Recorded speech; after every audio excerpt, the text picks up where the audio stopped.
Assalamualaikum warahmatullahi wabarakatuh. Selamat sore pemirsa Wipos Online. Kembali lagi di program Tribun Series Suara Rakyat. Kali ini bersama saya Dodi, jurnalis Banjarmasin Post. Seperti biasa pemirsa, di Tribun Series Suara Rakyat kita akan membahas terkait politik dan kepemiluan dengan tema spesifik hari ini yaitu PAN Kalsel menyongsong pemilu 2024. Tentu dengan tema tersebut kita hari ini sudah kedatangan narasumber dari PAN Kalsel. Kali ini Wakil Ketua PAN Kalsel Bang Afri Zaldi. Selamat sore Bang. Selamat sore ya. Alhamdulillah kabar baik. Baik.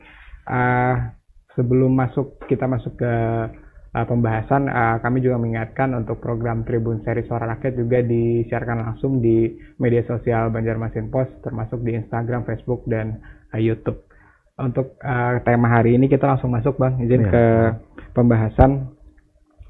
Kita tahu sekarang di tahun politik ini kurang lebih nggak sampai setahun lagi Bang masuk ke pemilu 2024. KPU Kalsel ini baru saja juga melakukan verifikasi administrasi untuk bacalek dari partai politik. Nah, dari PAN sendiri Bang, ada berapa caleg sih yang disiapkan untuk pemilu 2024 ini, baik itu di kabupaten kota, provinsi sampai ke RI Bang?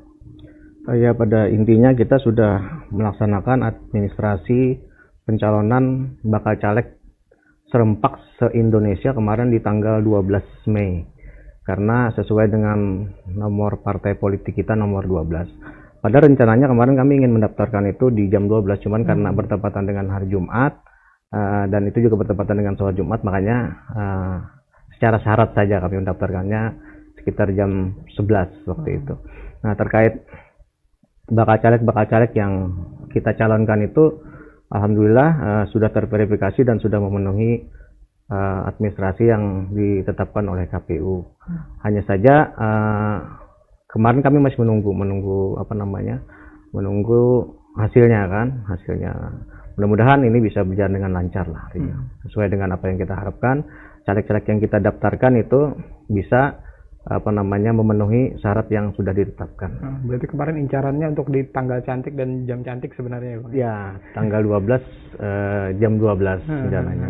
Memang instruksi dari DPP kita akan birukan Indonesia di jam 12, di tanggal 12 jam 12 saat itu. Kalau dari PAN Kalsel sendiri Bang, ada berapa banyak sih yang disiapkan untuk bacalek atau caleg di 2024 ini Bang?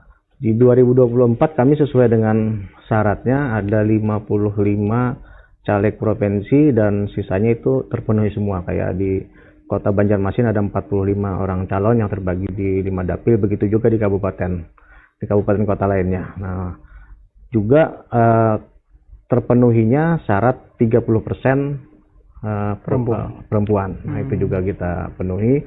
Bahkan untuk di Banjarmasin sendiri itu lebih karena lebih memang dari 30% ya Bang? Lebih dari 30% karena memang minat para ibu-ibu, terutama di PAN sendiri kan kita memiliki yang namanya Puan itu sayap juang dari Partai Amanat Nasional yang terdiri dari pergerakan ibu-ibu. Nah, ini mereka sangat antusias untuk bisa ikut berpartisipasi dalam kompetisi pemilu ini. Makanya ada beberapa dari mereka yang ikut juga bertarung atau ikut dalam pemilihan pemilu legislatif di tahun 2024 mendatang. Baik, menarik juga terkait banyaknya antusiasme kalangan perempuan. Nah, dengan jumlah itu Bang, berapa banyak target kursi yang ingin diincar oleh PAN Kalsel di 2024 ini?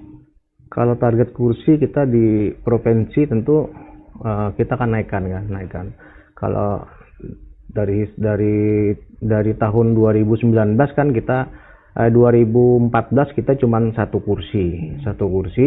Setelah itu begitu PAN dipegang oleh Pak Haji Muhyiddin sebagai ketua, di tahun 2019 kita di DPRD provinsi itu berhasil dapat 6 kursi. Melonjak. Artinya di situ kita dapat unsur pimpinan, salah satu wakil ketua DPRD provinsi.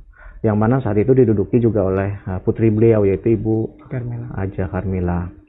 Nah, tahun ini juga kami memasang target yang tentu dengan mesin partai yang sudah bergerak dan berjalan, ya kami tentu memasang target naik lagi.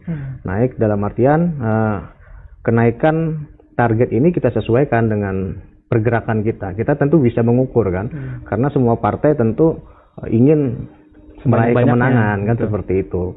Yang menentukan nanti bagaimana pergerakan dan strategi. Strategi di lapangan itu tentu pasti akan menentukan. Begitu juga dengan bakal caleg di daerah masing-masing, itu akan sangat menentukan perolehan kursi. Kalau PAN sendiri melihat dari apa yang sudah kita lakukan, apa yang sudah kita kerjakan, bagaimana mesin partai kita bergerak dan bekerja, itu kami menarget untuk di provinsi ada kenaikan sekitar 3 kursi. 3 kursi, jadi 3 kursi ya. 9 ya Bang? Jadi 9. Jadi 9 kursi ini kita sudah sesuaikan dengan presentasi hitung-hitungan sesuai dengan bakal caleg yang masuk ke kita. Dengan proyeksi itu dan target itu Bang, apa sih yang dioptimalkan lagi di mesin partai ini untuk mencapai target 9 tadi di provinsi Bang? Pertama kami punya yang namanya strategi. Ya mungkin semua partai politik pasti memiliki strategi kan. Jadi kita ada yang namanya strategi partai. Terus itu juga ada potensi-potensi dari bakal caleg yang kita lihat dari potensi-potensi mereka ini bakal bisa mendongkrak kenaikan suara. Karena dari 2019 ke 2024 itu tentu para anggota DPR yang saat ini duduk di PAN itu sudah bergerak sesuai dengan potensi mereka masing-masing dan bagaimana mereka menjaga konstituen mereka. Nah, ditambah lagi dengan para bakal caleg yang baru bergabung di PAN ini yang kita lihat itu mereka bukan orang baru gitu loh. Mereka orang-orang yang sudah berkecimpung di dunia politik juga, memiliki basis suara masing-masing yang akhirnya kita rekrut. Bahkan ada beberapa yang memang berasal dari partai politik lain yang sekarang bergabung di kita. Ini kan salah satu keuntungan bagi PAN itu sendiri, karena tentu kita tidak perlu lagi repot membuat basis suara yang sudah mereka kuasai, kan tinggal dipoles sedikit lagi aja. Nah, target tambahan 3 kursi lagi tambahan nanti itu dapil mana yang potensial kira-kira Bang untuk PAN Kalsel? Kalau dapil itu kita melihat dapil di Kota Baru Tanah Bumbu, itu tentu kita menarget ada kenaikan yang signifikan.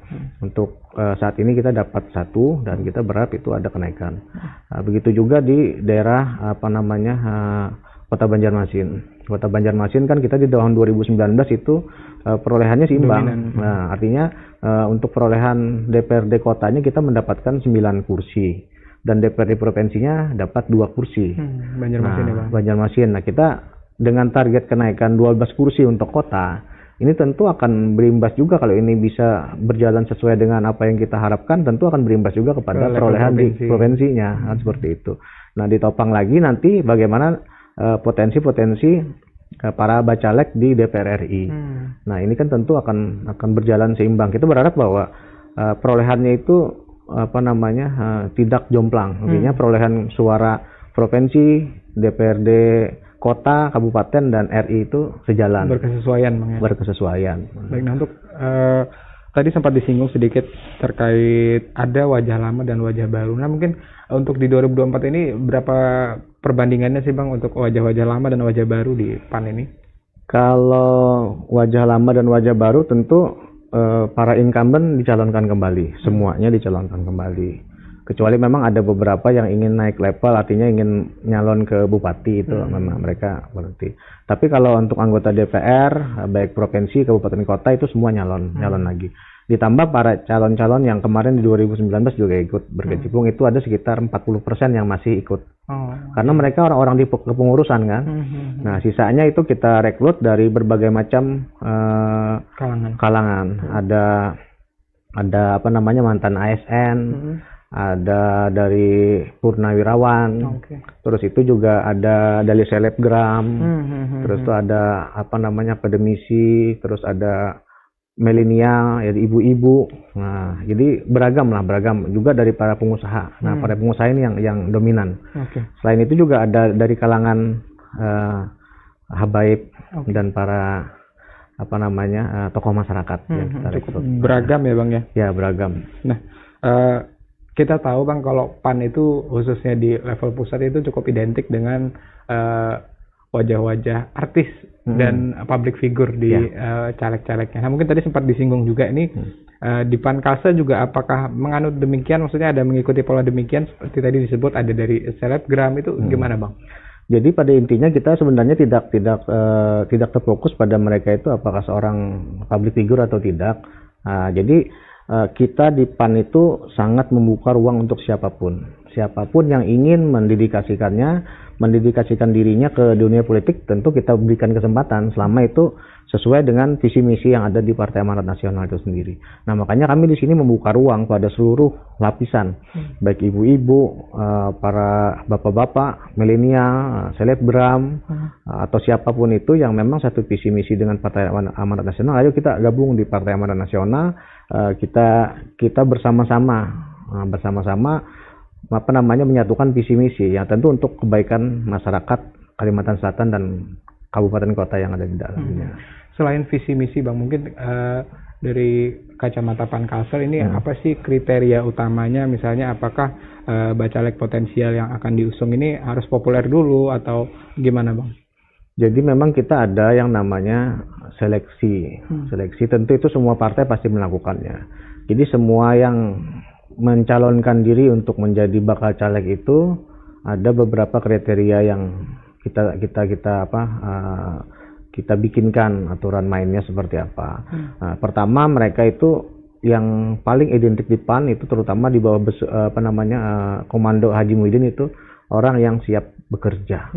Orang yang siap bekerja dan konsisten serta amanah. Nah, itu. Terus yang kedua, mereka ini siap berkompetisi di dalam aturan main yang sudah kita bikin. Nah, jadi di dalam PAN sini itu ada aturan main yang mungkin menjadi salah satu strategi kami dalam pemenangan.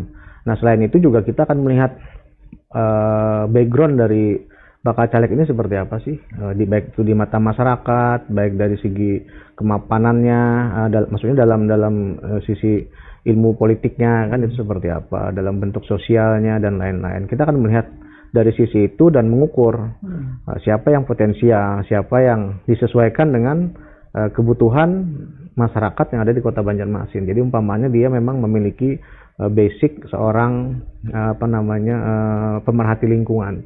Nah, kita kan tawarkan kepada dia, apakah Anda mau nyalek di wilayah sini, karena memang di sini kami memerlukan seorang anggota DPR yang perhatian terhadap lingkungan, terus juga yang peduli terhadap keadilan. Nah, kita akan posisikan seperti itu dengan cara berdiskusi langsung dengan bakal caleg tersebut. Baik. Nah, sedikit kembali ke wajah lama sekarang nih Bang. Tadi kan disebut incumbent baik di level provinsi sampai kabupaten kota juga dicalonkan lagi. Nah, mungkin apa catatan-catatan nih Bang dari partai bagi incumbent yang maju lagi, apa sih yang masih harus ditingkatkan dari kinerja mereka sebelumnya itu Bang? Ya, itu kembali lagi bagaimana masyarakat merespon. Artinya kan di sini kami memberikan kesempatan kepada mereka untuk kembali berkontribusi, kembali mendedikasikan dirinya kepada masyarakat. Nanti bagaimana penilaian itu akan dilakukan, tentu kembali lagi pada masyarakat. Kalau memang mereka itu memiliki kontribusi yang bagus terhadap masyarakat, saya yakin masyarakat akan memilih kembali. Tuh. Nah, tapi kalau memang track recordnya ini mungkin dirasa kurang baik, ini akan terjadi persaingan dengan wajah-wajah baru. Nah, jadi di PAN itu sangat terbuka, semua bakal caleg yang ada di Partai Amanat Nasional itu kami berikan kesempatan untuk memiliki potensi untuk terpilih. Kans untuk terpilih itu semuanya kita buka hampir merata. Jadi tidak ada yang dikhususkan, baik itu wajah lama ataupun wajah baru. Bahkan kita melihat dalam pertarungan kompetisi ini kan semua orang punya strategi. Nah, dalam tanda kutip harus yang bersifat positif. Nah, harus positif, makanya terjadi seleksi ketat. Nah, dengan seleksi ketat ini kami berharap peraihan suara itu memang bisa maksimal, karena masyarakat tentu akan melabuhkan pilihannya kepada orang-orang yang memang dalam bekerja, dalam mengemban amanah itu sesuai dengan apa yang mereka harapkan. Di proses itu apa sampai dilakukan mungkin survei-survei internal atau bahkan eksternal Bang terkait caleg-caleg di daerah ini Bang? Kalau secara khusus kami tidak melakukan survei, tapi secara umum tentu masyarakat itu akan bersuara. Akan bersuara baik itu secara langsung ataupun tidak langsung, tentu akan kedengaran kan. Artinya betul. kontribusi si anggota DPR ini seperti apa sih? Nah, kalau memang itu ada kekurangan, tentu kita akan mengevaluasinya Jadi kan, evaluasi, mengevaluasi. Nah, kita akan posisikan di situ umpamanya si caleg tersebut, si anggota dewan tersebut kurang dalam memberikan kontribusi pada masyarakat. Nah, kami akan cari orang yang benar-benar siap berkontribusi. Jadi kan dia akan bersaing. Di kompetisi berikutnya ini akan terjadi persaingan. Jadi apabila dia masih tidak mau berkontribusi terhadap masyarakat, tidak mau memegang komitmen dan amanah, ya bisa aja tersaingi ya, Bang. tersaingi oleh wajah wajah baru. Nah, Baik. itu terjadi di semua dapil seperti itu. Baik. Menarik pemirsa perbincangan kita dengan Bang Afrizaldi sore ini, tapi untuk sementara kita harus break dulu untuk menyaksikan pesan-pesan berikut ini.